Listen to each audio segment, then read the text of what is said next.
사사기 15장. 얼마 뒤에 밀을 추수할 때 삼손은 새끼 염소를 가지고 자기 아내를 찾아가서 말했습니다. 내 아내의 방으로 가겠습니다. 그러나 그녀의 아버지는 그가 들어가게 허락하지 않았습니다. 그녀의 아버지가 말했습니다. 나는 자네가 내 딸을 아주 미워하는 것으로 생각했다네. 그래서 내가 그 애를 자네 친구에게 줘버렸다네. 그 애의 여동생이 그 애보다 더 예쁘지 않은가? 제발 그 애 대신 동생을 데려가게나. 삼손이 그들에게 말했습니다. 내가 블레셋 사람에게 해를 끼쳐도 이번에는 나를 탓할 것이 없을 것이요. 그리고 삼손이 나가서 여우 300마리를 잡아와서는 꼬리와 꼬리를 묶고 한 쌍으로 묶은 꼬리 중간에다 회를 하나씩 달았습니다. 그는 회에다 불을 붙이고서 블레셋 사람들의 곡물밭으로 여우들을 몰았습니다. 그래서 그는 곡물단과 아직 배지 않은 곡물과 포도밭과 올리브밭까지 불태워 버렸습니다. 그러자 블레셋 사람들이 말했습니다. 누가 이런 짓을 했느냐? 그들이 대답했습니다. 딥나 사람의 사위 삼손이 그녀의 아버지가 삼손의 아내를 그의 친구에게 준 것 때문에 이렇게 했소. 그러자 블레셋 사람들이 올라가 그 여자와 그녀의 아버지를 불태워 죽였습니다. 삼손이 그들에게 말했습니다. 너희가 이렇게 했으니 내가 너희에게 확실히 원수를 갚을 테다. 그런 다음에 내가 멈추겠다. 삼손은 그들을 닥치는 대로 죽여버렸습니다. 그리고 그는 내려가 에단 바위 동굴에 머물렀습니다. 그러자 블레셋 사람들이 올라가 유다의 진을 치고 레이 근처에 널리 퍼져 있었습니다. 유다 사람들이 말했습니다. 당신들은 어째서 우리와 싸우러 왔습니까? 그들이 대답했습니다. 우리가 삼손을 붙잡으려고 왔소. 그가 우리에게 했던 그대로 우리가 그에게 해주려고 왔소. 그러자 유다 사람 3,000명이 에담의 바위 동굴로 내려가서 삼손에게 말했습니다. 블레셋 사람들이 우리를 지배하고 있는 것을 모르느냐? 네가 우리에게 무엇을 하고 있는 줄 아느냐? 그러자 삼손이 그들에게 말했습니다. 그들이 내게 한 그대로 그렇게 내가 그들에게 했습니다. 유다 사람들이 삼손에게 말했습니다. 우리가 너를 붙잡아 블레셋 사람들 손에 넘겨주려고 왔다. 삼손이 그들에게 말했습니다. 당신들이 직접 나를 죽이지 않는다고 내게 맹세하시오. 그들이 그에게 말했습니다. 죽이지 않겠다. 우리가 너를 붙잡기만 해서 그들의 손에 넘겨주겠다. 우리가 결코 너를 죽이지 않겠다. 그리하여 그들은 새 노끈 2줄로 그를 묶어서 바위에서 데리고 나왔습니다. 그가 레이에 다다르자 블레셋 사람들이 그를 보고 환호했습니다. 그리고 하나님의 영이 삼손에게 강하게 내려와 그의 팔에 두른 노끈이 마치 불에 타버린 삼배처럼 됐습니다. 그를 묶은 노끈이 그 손에서 풀어졌습니다.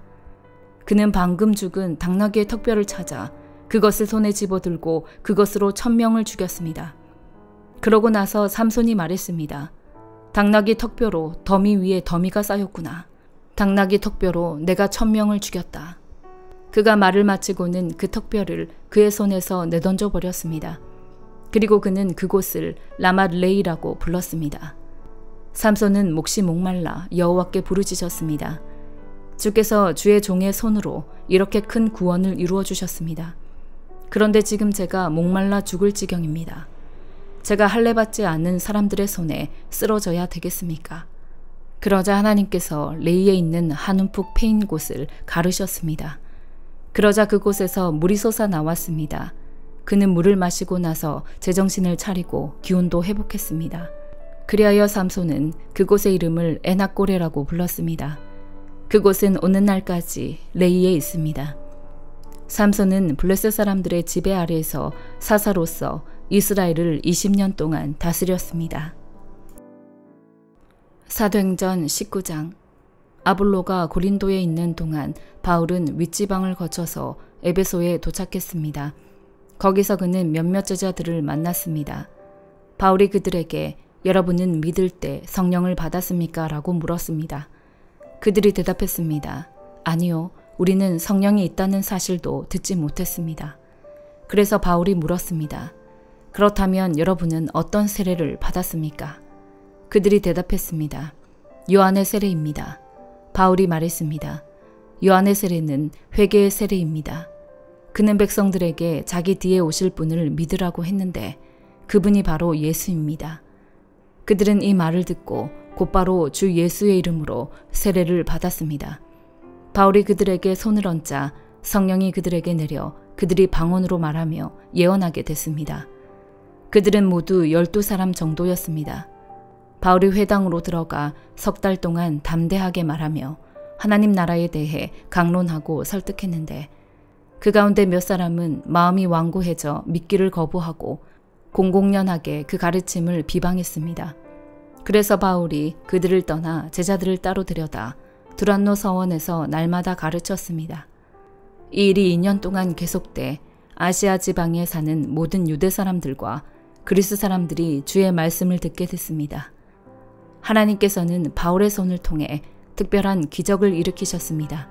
바울의 몸에 닿은 손수건이나 앞치마를 가져다 환자들에게 대기만 하면 그들의 병이 낫고 악한 영들이 떠나갔습니다. 사방을 돌아다니며 귀신을 쫓아내는 유대 사람들 가운데 어떤 이들도 주 예수의 이름으로 악한 영들을 쫓아내려고 했습니다. 그들은 바울이 전파하는 예수를 힘입어 내가 너희에게 명령한다라고 말했습니다.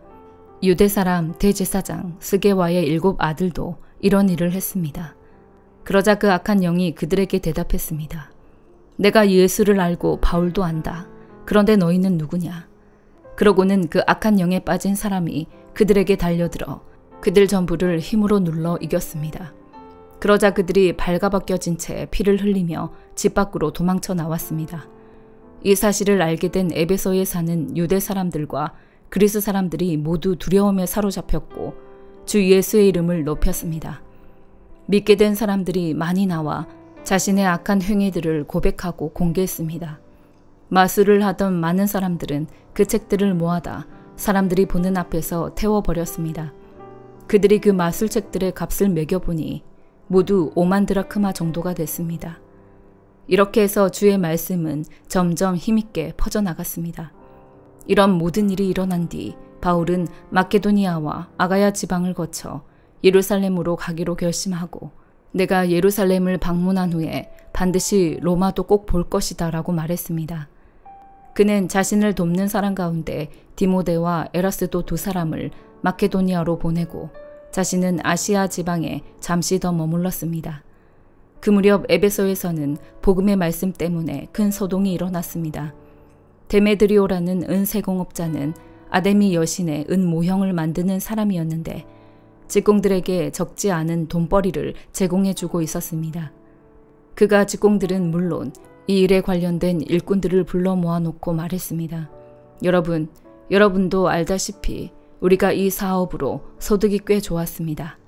그런데 여러분도 보고 들은 대로 바울이라는 이 사람이 여기 에베소뿐 아니라 아시아 온 지방에서 사람이 만든 신은 신이 아니다라며 많은 사람들을 설득해 마음을 돌려놓고 있습니다. 이렇게 되면 우리 사업의 명성이 떨어질 뿐 아니라 위대한 여신 아데미 신전의 명예도 실추되고 아시아 지방과 전 세계에 걸쳐 숭배되고 있는 이 여신 자체도 그 신성한 위엄을 잃을지도 모르는 위험이 있습니다. 그들이 이 말을 듣자 화가 치밀어 올라 에베소 사람들의 아데미 여신은 위대하다 하고 소리 높였습니다. 그러자 도시는 순식간에 온통 소란스러워졌고 사람들은 마케도니아에서부터 바울과 동행한 가이오와 아리스다고를 붙잡아 일제히 연극장 안으로 몰려 들어갔습니다. 바울이 사람들 앞에 나서려고 했지만 제자들이 말렸습니다. 바울의 친구인 그 지방의 관리들도 사람을 보내 바울더러 위엄을 무릅쓰고 연극장 안으로 들어가지 말라고 간곡히 권했습니다. 연극장 안에서 어떤 사람은 이 말을 하고 또 다른 사람은 저 말을 하는 통에 모인 곳은 매우 혼란스럽게 됐습니다. 심지어 자기들이 왜 그곳에 모였는지 모르는 사람들도 대부분이었습니다. 유대 사람들이 군중 가운데서 알렉산더를 앞으로 밀어냈습니다. 그러자 그는 조용히 하라고 손짓하고 사람들 앞에서 변호하려고 했습니다. 그러나 그가 유대 사람임을 알아챈 그들은 모두 한 목소리로 에베소 사람들의 아데미 여신은 위대하다라며 2시간 동안이나 외쳐댔습니다. 마침내 에베소 시청 서기관이 사람들을 진정시키고 말했습니다. 에베소 시민들이여, 이 에베소 도시가 위대한 아데미의 신전과 하늘에서 내려온 그 신상을 지키고 있는 것을 온 세상이 다 알지 않습니까? 이것은 부인할 수 없는 사실이므로 이제 여러분은 진정하고 경솔한 행동을 삼가야 합니다. 여러분은 이 사람들이 신전 물건을 도둑질하거나 우리 여신을 모독한 것도 아닌데 이곳으로 끌고 왔습니다. 그러므로 데메드리오와 그 동료 직공들은 누구를 고소할 일이 있다면 법정이 열려 있고 거기 총독들도 있으니 거기서 고소하면 될 것입니다. 그 밖에 여러분이 제기하고 싶은 문제가 더 있다면 그것은 정식 집회에서 해결해야 할 것입니다. 오늘 일로 인해 우리는 소란죄로 고소당할 위험이 있습니다. 그럴 경우에 우리가 이유 없이 일어난 이 소동에 대해 해명할 길이 없을 것입니다. 그는 이렇게 말한 뒤 그 집회를 해산시켰습니다. 예레미야 28장. 그해 유다왕 시드기야의 통치 4년 5째 달에 기브온 출신 예언자 아술의 아들 하나냐가 여호와의 집에서 제사장들과 모든 백성 앞에서 내게 말했다. 이스라엘의 하나님 만군의 여호와가 말한다. 내가 바벨론 왕의 멍에를 깨뜨릴 것이다. 내가 2년 안에 바벨론 왕 느부갓네살이 이곳에서 바벨론으로 가져간 여호와의 집의 모든 기물들을 이곳에 다시 가져다 놓을 것이다. 또한 유다 왕 요야김의 아들 여고니아와 바벨론으로 간 유다의 모든 포로들을 내가 이곳으로 다시 데려올 것이다. 이는 내가 바벨론 왕의 멍에를 깨뜨릴 것이기 때문이다. 여호와의 말이다. 그러자 예언자 예레미야가 여호와의 집에 서 있는 제사장들과 모든 백성 앞에서 예언자 하나냐에게 대답했다. 예언자 예레미야가 말했다. 아멘. 여호와께서 그렇게 하시기를 빈다. 여호와의 집 기물들과 포로로 끌려간 모든 사람들이 바벨론에서 이곳으로 다시 돌아올 것이라고 예언하는 네 말을 여호와께서 이루시기를 빈다. 그러나 내가 네 귀에 그리고 모든 백성의 귀에 말하는 이 말을 이제 들으라. 너와 나 이전에 오래전부터 있었던 예언자들이 많은 나라들과 큰 왕국들에 대해 전쟁과 재앙과 전염병을 예언했다. 그러나 평화를 예언하는 예언자는 그의 예언이 이루어졌을 때에야 여호와께서 진실로 보내신 예언자로 인정될 것이다. 그러자 예언자 하나냐가 예언자 예레미야의 목에서 멍에를 치에 깨뜨리며 모든 백성 앞에서 말했다. 여호와가 이렇게 말한다. 이와 같이 내가 2년 안에 모든 민족들의 목에서 바벨론 왕 느부갓네살의 멍에를 깨뜨릴 것이다. 이에 예언자 예레미야는 자기 갈 길을 갔다. 예언자 하나냐가 예언자 예레미야의 목에서 멍에를 깨뜨린 후에 여호와의 말씀이 예레미야에게 임했습니다. 가서 하나냐에게 말하여라. 여호와가 이렇게 말한다. 네가 나무 멍에를 깨뜨렸지만 그것 대신에 철 멍에를 만들 것이다. 이스라엘의 하나님 만군의 여호와가 이렇게 말한다. 내가 이 모든 민족들의 목에 철 멍에를 놓아서 바벨론 왕 느부갓네살을 섬기게 할 것이니 그들이 그를 섬기게 될 것이다. 내가 또한 그에게 들짐승들도 주었다. 그리하여 예언자 예레미야가 예언자 하나냐에게 말했다. 하나냐여, 잘 들어라. 여호와께서 너를 보내시지 않았다. 그러나 네가 이 백성으로 하여금 거짓말을 믿게 하고 있다. 그러므로 여호와께서 이렇게 말씀하셨다. 보아라, 내가 너를 지면에서 제할 것이다. 올해 네가 죽을 것이다. 이는 네가 여호와에 대해 거역하는 말을 했기 때문이다. 그의 7째 달에 예언자 하나냐는 죽었다. 마가복음 14장. 유월절과 무교절이 되기 이틀 전이었습니다. 대제사장들과 율법학자들은 어떻게 예수를 체포해 죽일지 궁리하고 있었습니다. 그들은 백성들이 소동을 일으킬 수 있으니 명절에는 하지 말자라고 말했습니다. 예수께서 베다니 마을에 나병 환자 시몬이라는 사람의 집에서 식탁에 기대 먹고 계시는데 한 여인이 값비싼 순수한 나드 향료가 든 옥합 하나를 가져왔습니다. 그리고 그 여인은 옥합을 깨뜨려 향유를 예수의 머리에 부었습니다. 거기 있던 사람들이 화를 내며 서로 수근거렸습니다. 왜 향유를 저렇게 낭비하는가? 저것을 팔면 300데나리온은 좋게 될 텐데 그 돈을 가난한 사람들에게 주었으면 좋았을 것을. 그러면서 그들은 여인을 심하게 나무랐습니다. 예수께서 말씀하셨습니다. 가만두어라. 어찌해 이 여인을 괴롭히느냐? 이 사람은 내게 좋은 일을 했다. 가난한 사람들이야 항상 너희 곁에 있으니 너희가 원하기만 하면 언제든지 도울 수 있지만 나는 너희 곁에 항상 있는 것이 아니다. 이 여인은 자기가 할 수 있는 일을 했다. 내 몸에 향유를 부어 내 장례를 미리 준비한 것이다. 내가 너희에게 진실로 말한다. 온 세상 어디든지 복음이 전파되는 곳마다 이 여인이 한 일도 전해져서 사람들이 이 여인을 기억하게 될 것이다. 그때 12제자 가운데 하나인 가룟 유다가 예수를 배반해서 넘겨줄 심산으로 대제사장들에게 갔습니다. 그들은 유다의 말을 듣고 무척 기뻐하며 그에게 돈을 주기로 약속했습니다. 그래서 유다는 예수를 넘겨줄 기회를 엿보았습니다. 무교절 첫날 유월절 양을 잡는 날에 제자들이 예수께 물었습니다. 우리가 주를 위해 어디에 가서 유월절 음식을 준비하는 것이 좋겠습니까? 그러자 예수께서 제자 2사람을 보내시며 말씀하셨습니다. 성 안으로 들어가면 물동이를 메고 가는 사람을 만날 것이다. 그를 따라가거라. 그가 어디로 들어가든지 그 집 주인에게 선생님께서 제자들과 함께 유월절 음식 먹을 방이 어디냐고 물으십니다. 라고 말하라. 그가 잘 마련해 놓은 넓은 다락방을 보여줄 것이다. 거기에다 우리를 위해 음식을 준비해두라. 제자들이 떠나 성 안으로 들어가 보니 모든 것이 예수께서 말씀하신 그대로였습니다. 그리하여 그들은 유월절을 준비했습니다. 그날 저녁이 되자 예수께서 12제자들과 함께 그 집에 도착하셨습니다. 함께 식탁에 기대어 음식을 나누는 동안 예수께서 말씀하셨습니다. 내가 너희에게 진실로 말한다. 너희 가운데 하나가 나를 배반할 것이다. 그가 지금 나와 함께 먹고 있다. 그들은 슬픔에 잠겨 한 사람씩 예수께 물었습니다. 설마 저는 아니지요? 예수께서 대답하셨습니다. 12명 가운데 한 사람이다. 지금 나와 한 그릇에 빵을 찍어 먹는 사람이다. 인자는 자신에 대해 성경에 기록된 대로 가겠지만 인자를 배반하는 그 사람에게는 화가 있을 것이다. 그는 차라리 이 세상에 태어나지 않았더라면 좋았을 것이다. 그들이 음식을 먹고 있는데 예수께서 빵을 들고 감사 기도를 드리신 후 떼어 제자들에게 나눠주며 말씀하셨습니다. 이것을 받으라. 이것은 내 몸이다. 그러고 나서 예수께서는 잔을 들고 감사 기도를 드리신 후 제자들에게 주셨습니다. 그러자 그들 모두 받아 마셨습니다. 예수께서 그들에게 말씀하셨습니다. 이것은 많은 사람을 위해 흘리는 내 피, 곧 언약의 피다. 내가 너희에게 진실로 말한다. 내가 하나님 나라에서 새 포도주를 마시는 그날까지 포도나무에서 난 것을 다시는 마시지 않을 것이다. 그들은 찬송을 부른 뒤 올리브산으로 향했습니다. 예수께서 그들에게 말씀하셨습니다. 너희는 모두 나를 버릴 것이다. 성경에 이렇게 기록돼 있다.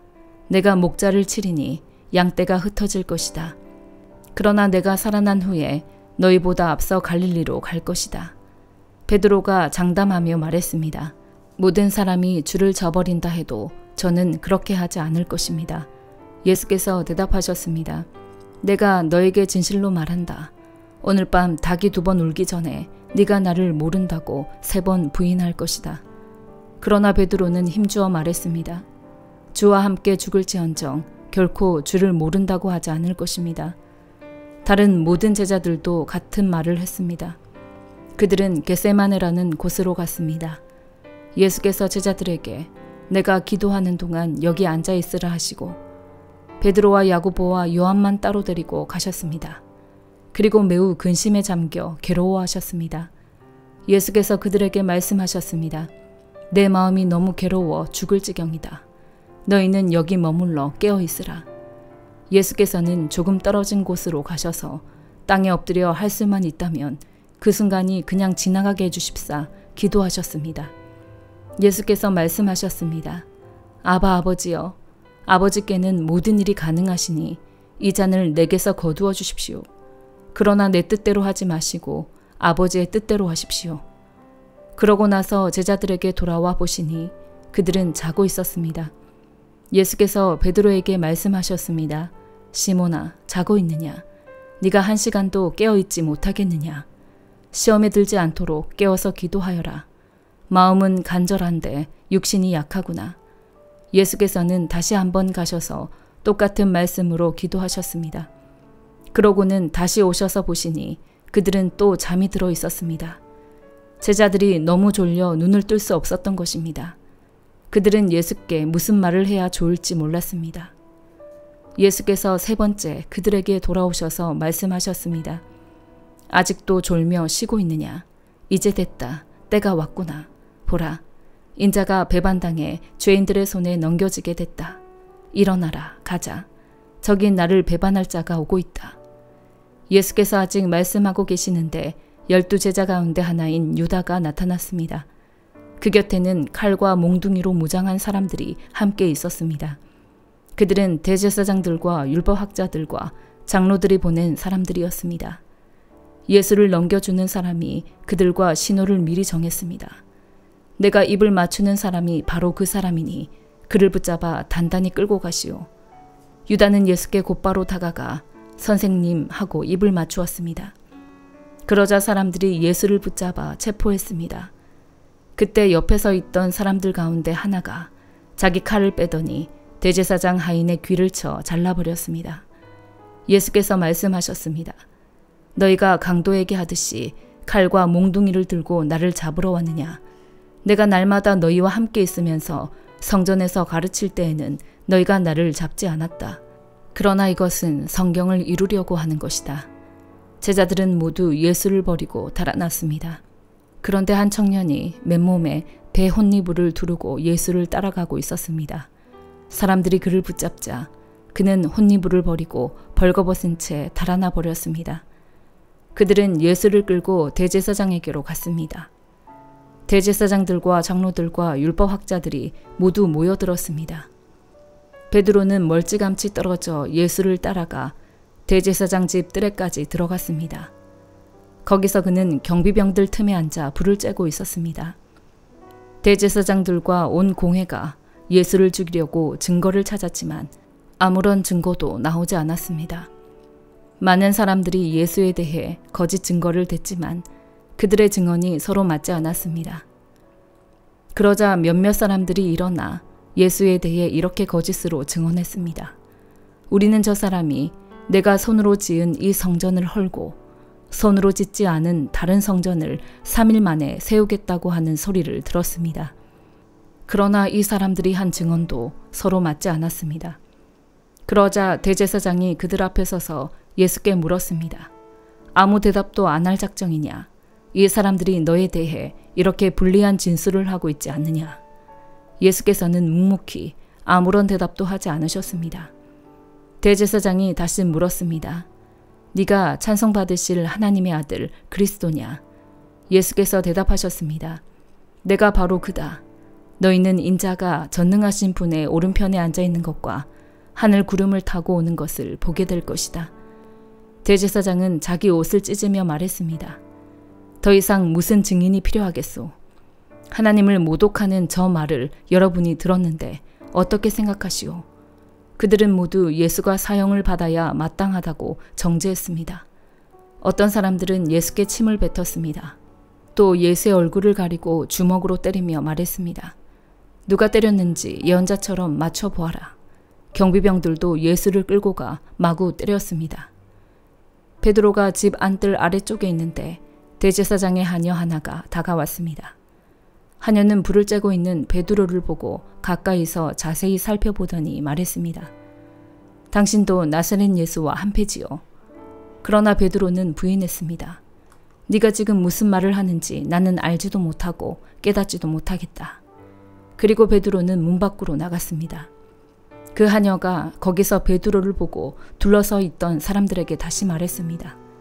이 사람도 저들과 한패예요. 베드로는 다시 부인했습니다. 조금 있다가 옆에 서 있던 사람들이 베드로에게 말했습니다. 너도 분명 저들과 한패가 틀림없어. 갈릴리 사람이잖아. 그러나 베드로는 저주하고 맹세하며 말했습니다. 나는 당신들이 말하는 그 사람이 누군지 알지 못하오. 바로 그때 닭이 2번째 울었습니다. 그러자 베드로는 닭이 2번 울기 전에 네가 나를 3번 모른다고 할 것이다 라고 하신 예수의 말씀이 생각나 엎드러져 울었습니다. 아멘.